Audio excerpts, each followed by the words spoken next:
2 weeks ago, my fiancée Melody sent me a message that shattered the life we had built together. It read, "I'm staying at Dominic's for a few days to clear my head. Don't make it weird." Dominic, her ex from college, the one she'd assured me was ancient history when I found her messages 6 months into our relationship. The same guy who still left flirty comments on her Instagram posts and somehow managed to be at the same industry conference as her last year. We'd been together for 3 years, engaged for 8 months, and had even put down deposits for our wedding. Now she was clearing her head at his place. I stared at the text for a full 5 minutes before responding with just 5 words. "Take all the time you need." Then I got to work. First, I called our building management and had her removed from the authorized resident list. The lease was solely in my name, a detail she'd never bothered to change in nearly 2 years of living together.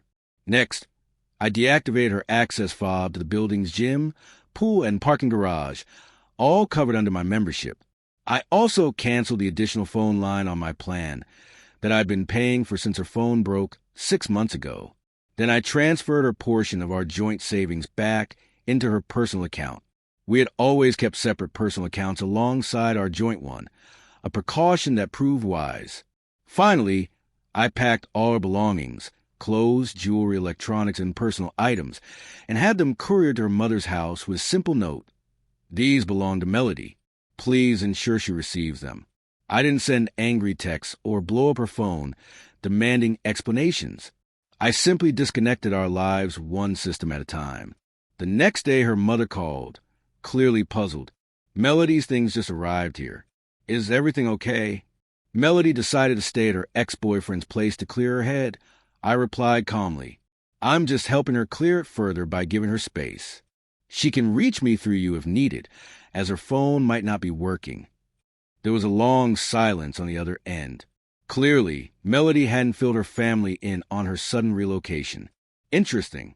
For days later, I was working from home when the building's doorman called. "Sir, there's a Melody Winters here insisting she lives in your unit. She's not on a resident list anymore, and her access card isn't working. Should I let her up?" "No, Marcus. Miss Winters no longer resides here. Please do not allow her up." 20 minutes later, my work phone started ringing, numbers I didn't recognize. I let them go to voicemail. The first message was Melody, her voice trembling. "What the hell, James? I came home, and they wouldn't let me in. My key doesn't work, and my phone's disconnected. Call me back immediately." I didn't. The second voicemail was more frantic. "This isn't funny anymore. Where's all my stuff? Why can't I get into our apartment?" The third, from her mother's number, had a different tone. "James, please. I made a mistake. Can we just talk about this?" Still, I didn't respond. That evening, I hit the gym, enjoying a quiet workout in a facility she no longer had access to. Later, I cooked myself a quiet dinner, appreciating the silence of my own space. Then I sent one text to her mother's phone. "Melody, I received your calls. Just to clarify, there is no our apartment. The lease is in my name. There is no our phone plan. I canceled the additional line I was paying for.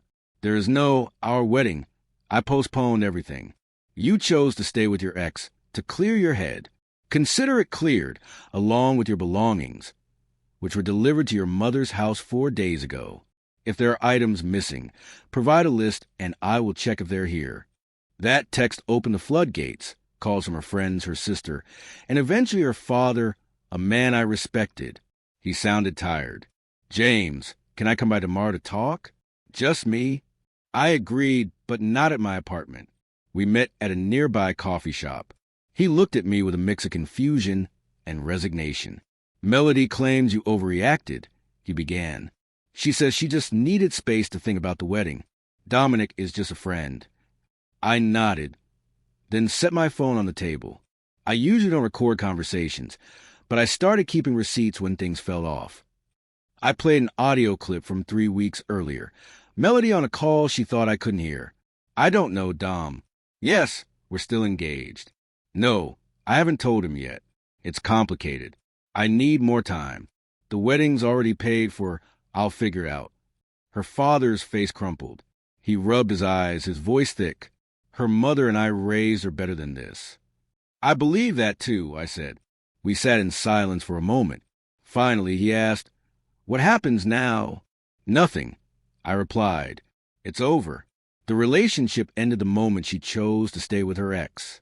Everything else is just paperwork. It's been 10 days since that meeting. In that time, Melody's narrative has shifted several times.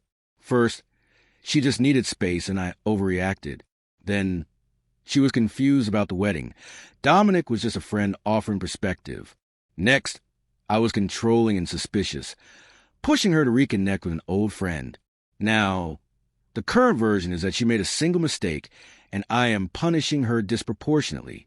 But not once has she acknowledged a phone conversation when she left with an overnight bag for her ex's place and didn't contact me once during those 4 days. I chose to believe her message at face value. She only reached out after realizing she was locked out. Then, as if fate had a sense of irony, I received a message from Dominic's girlfriend on Instagram. Turns out, he had told her he was merely supporting a friend through pre-wedding jitters. She found messages on his phone that suggested his support went far beyond friendly.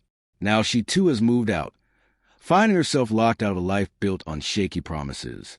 2 women, both assuming they had secure places in relationships, now left with the stark reality of their unspoken agreements.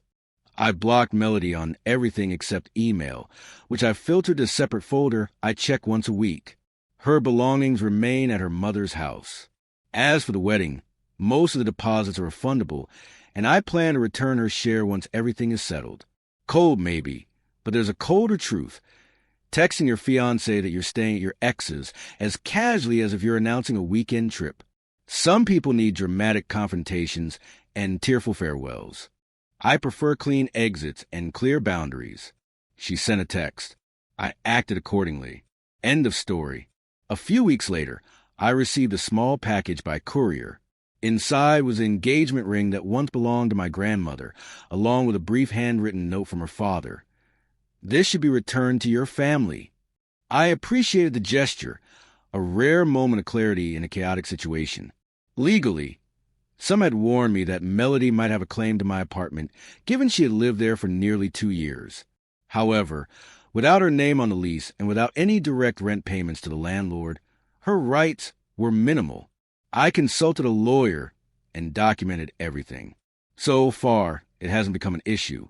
Some have asked if I secretly recorded our conversations. To clarify, I didn't. Our apartment has thin walls, and one night, I overheard a conversation when I returned early from a work event. I made a detailed note of what I heard, a habit from my job documenting system vulnerabilities. Not an audio recording, just a written account. Sorry for the misunderstanding.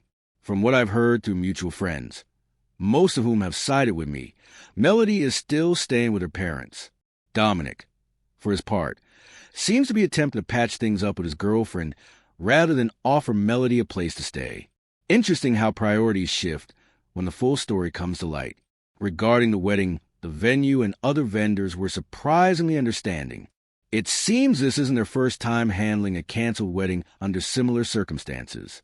Most agreed to refund our deposits minus reasonable administrative fees.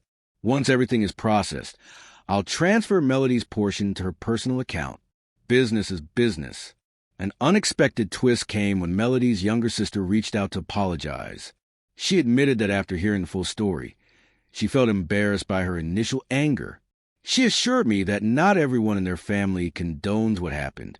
I appreciated the gesture, a small but meaningful moment in the aftermath. For those wondering, I haven't spoken directly to Melody since this all unfolded. Her weekly emails have shifted from anger to bargaining, from attempt at rationalizing her actions to more reflective, apologetic tones.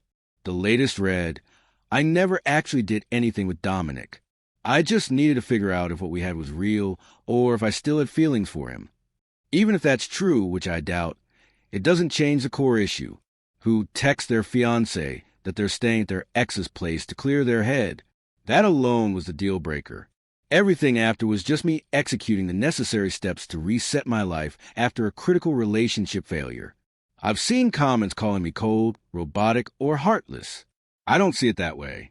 When someone shows you who they truly are, believe them. Melody revealed herself in that text, and I simply processed data accordingly. This wasn't about revenge. It was about cutting my losses and moving forward. I'm not interested in a lifetime of paranoia, checking phone messages, or wondering where my partner really is every time she needs space. That's not a relationship. That's surveillance. For those still questioning if I threw away years over a single mistake, I disagree. It wasn't just one mistake. The first mistake was sending that text. The second was choosing to go to her exes. The betrayal was whatever actually happened there. The real issue was thinking this behavior was acceptable in an engagement. This isn't about holding on to anger. It's about setting boundaries and moving on,